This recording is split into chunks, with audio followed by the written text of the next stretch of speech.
For the most updated version of the Glyphs RPG blueprint, tokens, accessories and resources, please visit www.glyphsrpg.com. Also visit 2ddice.com for our internationally popular D20 RPG coins and our other masterful coin works. Greetings. We are now going to get into chapter 18, the objects chapter. Basically, all it covers is items and inventory management. So this is actually going to be a pretty quick, cut and dry chapter, but it is important to note how we look at things here. So let's see. So let's get into it, shall we? So let's see. First couple pages here, we're going to look at item classifications. Okay, so objects is just another term for items. Okay, any item that's worth using or referencing in your adventure. Okay, so here we have 2 pages worth of classifications that I would consider are more important than just regular everyday items. If you have tools, okay, so pretty self-explanatory. Recovery items, consumables, gadgets, luggage. Then on the $2.99 we have activity items, craft items, relics, components, and miscellaneous. So just take a look at these classifications at your leisure and see how we consider each one of them. Okay, so as an example, recovery, let's look at number 2. Okay, that's one you're going to probably see a lot in games. So recovery objects, they concern themselves with preserving life, recovering the character from pain levels, damage, illness, status elements, all that stuff. Okay, so they took the form of medicine, mending items, any medical equipment. So anything in that category you could consider a recovery item. Okay, these classes of items cover a broad range of potential objects. Okay, so that's how you should look at it, and the reason we do that is to simplify things. If you'll notice here on each subclassification, on the bottom of each one, you'll see in dark here, you'll see some examples of each, and you'll see a recommended value. We just talked about that in the last chapter. Okay, and then approximate sizes that you may see some of these in. So as an example, recovery items, we got painkillers, vaccines, bandages, first aid glue, elixirs, herbs, all that cool stuff, right? Pretty self-explanatory. You'll see that in a lot of role-playing games.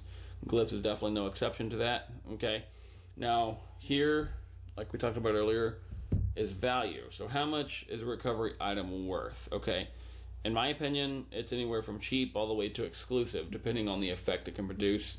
So that's something that's pretty relative here, is how much something is worth. That depends, in some cases, on the architect, but I think pretty much here the default values kind of sum up what they should be. And like we learned in the currency chapter, simply spend your token the X amount of times recommended for the value type, divide it by your currency. That's all we do here. So take a look at these, like I said, first 2 pages in the chapter to give you an idea of how we look at items, okay, in Glyphs. So here, let's take a look at number 8 here, relics. Okay, relics are essentially magic items, alien items, anything that's endowed with a very special power and usually limited amount of ether points. Okay, so you should consider them to be the rarest and the most expensive items. You can see them in the form of jewelry, ancient artifacts, clothing, enchanted weapons, armor, anything you can think of. So number 8, relics, I think is very important to note here. And once again, value. There's some examples there, but also value. Any relic, in my opinion, should be priced, the highest in the game. They should be well sought after. So by default, I have relics listed anywhere between expensive and exotic. Now, you can adjust that as you see fit based on your setting. That's totally fine. But those are some recommendations there. Okay, and potential sizes here. So each classification of object has the same setup: a description, the value recommendation, size, and a few examples to make it easy for you. Okay, that's all you really need to know about objects. Very, very simple. Okay. Now on page 300, is a little bit more important things to note here is how we manage our inventory in Glyphs. Okay, now if you'll notice on the second page of your character booklet, there is a section with your inventory. Now that is basically done to try to mimic the dimensions of a character's carrying equipment. Some characters may only have a few pouches on them. Some may have a lot of heavy rucksacks with them and carry a small, village with them, basically. It just depends on what character you're playing and what their equipment is. So we try to manage that here, okay? So what we try to do is make a simplified approach to managing your character's inventory of objects, which are items, okay? So whatever they have in their physical possession.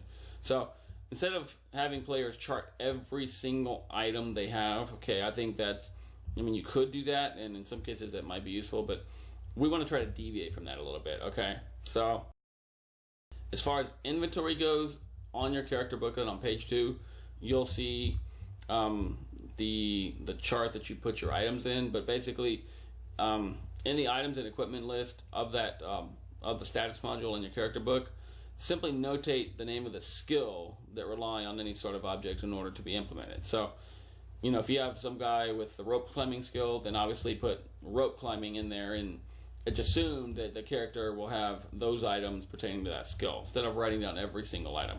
I've got a long rope, I've got a grappling hook, I've got, all these things. Just, we try to save time in Glyphs. So for the sake of simplicity, simply write down your skill if that skill uses an item, and just put that in your inventory, okay? Very simple approach to inventory management. I think it's been working pretty well so far. It is different. I know most of us are used to tracking every single item. I found in practice it's not really necessary. So this approach seems to work quite well, okay? So let's see. Now here in this little section here talks about luggage and inventory. Now luggage items, they obviously control how much a character can carry at any one time. Now architects ultimately have the discretion as to which type of luggage the character begins with, but generally adventurers should be assumed to have an appropriate combination of type depending on what adventure and setting they're going into. But make sure your players tell you up front, okay, what they're carrying, how they're equipped, and so forth, okay? Let's see here. Now here, let's take a look here what I mean here. So if your character has belts and pouches, they can carry up to 5 cumulative pounds. So just estimate it, okay? They can carry about 5 pounds total worth of gear. So this guy's not very equipped to travel very much, okay? And then you have the character that's got purses, a satchel, or a messenger bag. They can carry roughly up to 25 pounds in that gear. Then you've got the guy that's got backpacks or briefcases, pretty well equipped. He can carry roughly cumulative of 50 pounds, okay, in that equipment. Finally, you got the guy with rucksacks or a duffel bag. So very heavy military guy, got all his life in his bag, right? Then you got that guy. So that guy can carry roughly 100 pounds worth of stuff in their inventory. So when you got a player telling you, listing all the stuff they're carrying with them, just make sure that if you want to consider encumbrance, to consider the type of luggage and bags that they're carrying with them at the time, okay? So pretty straightforward here. Now here, you'll have a small chart here. It shows the default object size, weight, okay? So here to the left, we have object size classifications. So triple S being the smallest object. SS is small, S is also small, M is medium, so an average size object, all the way to triple L, so the largest object that you're probably going to encounter. Again, these are just estimates here, these are fluid, but this kind of gives you an idea. So SSS, as an example, would be anything up to weighing 1 pound at the most, so a very small handheld object, right?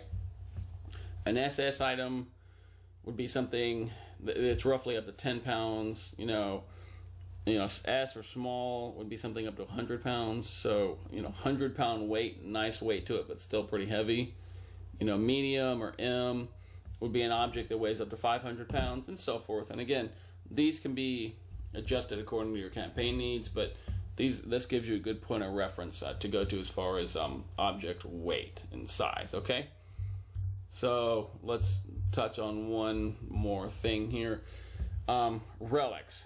I know I briefly touched on them in the object classification section, so let's talk about that here on page 301.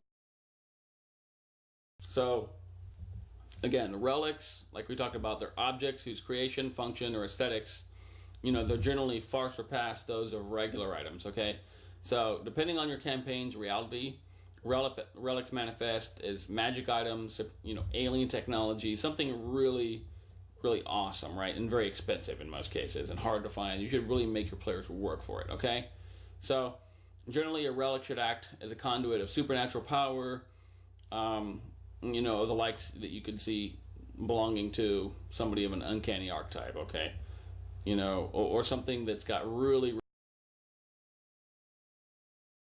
makes it function as if it were magical. So again, it's all relative on you and your setting. Okay, now let's talk about relic exclusivity. We're going to talk about value and activation. So exclusivity, okay, now there are architects that may decide that relics should be able to be activated by anyone when found, okay? But due to their exotic properties, I personally recommend that relics be restricted to uncanny archetypes. Now, that's my own opinion. That's how I wrote it in the book. You can do as you please, obviously, but I recommend they're restricted to uncanny archetypes because an uncanny archetype has more power flowing through them and therefore more natural to activate that item. That's just, again, that's my own opinion. That's how I wrote it. You do as you please. But also, you have the scholar character here, who's a non-uncanny person, but if they have the relic skill, your Tomb Raider, Indiana Jones type character, he could probably activate a relic too. If that's, again, if that's the world you're trying to play in, that's great. Okay, so when you create a relic, the architect should clearly specify which archetype a relic is restricted to, if there is going to be a restriction. Just a note on that. Now, value. We've already talked about that extensively. Okay, now, because of the innate abilities granted to the users, relics should be considered to be rare commodities. Okay, they at least they should be priced in the expensive to exotic ranges. Okay, in most cases. Unless in your setting magic is very common and everybody's got magic items, then you could probably bump the pricing down because that would make sense in that case. But generally you should be pricing them in the expensive to exotic pricing range. Okay. Finally, on one final note here, let's talk about activation. Now, when a relic's power is activated, EP or ether points are consumed. Right. Relics can be activated through specified methods, including focused intent alone, voice commands, gestures, or in some cases they could always remain active simply by being warned by the user. So that's up to you, the architect, how you implement that as far as relics go. Just make sure when you give them out to your players, make sure that the player understands that, so they're not asking you in mid-game, oh, how does this relic work? Well, how many EP does it consume? Well, how do I activate it? Well, try to have everything done up front for them and make the expectations clear. So when they find something, they feel like they're truly being rewarded, okay? Now, finally, in the objects chapter, we have a couple examples here of some objects. Now, again, I'm not going to go through all these. It just gives you a couple examples here of each class. So, a wrench would fall under the tool class. Ramen noodles would be a consumable. What it's worth, 6 bits. Okay, and I priced them in bits here. I kept it universal. It's up to you to convert it in your currency if you need to, but I'm pricing everything in bits here going forward because Glyphs is universal. I have to keep everything universal. So here, ramen noodles, in my opinion, are worth 6 bits.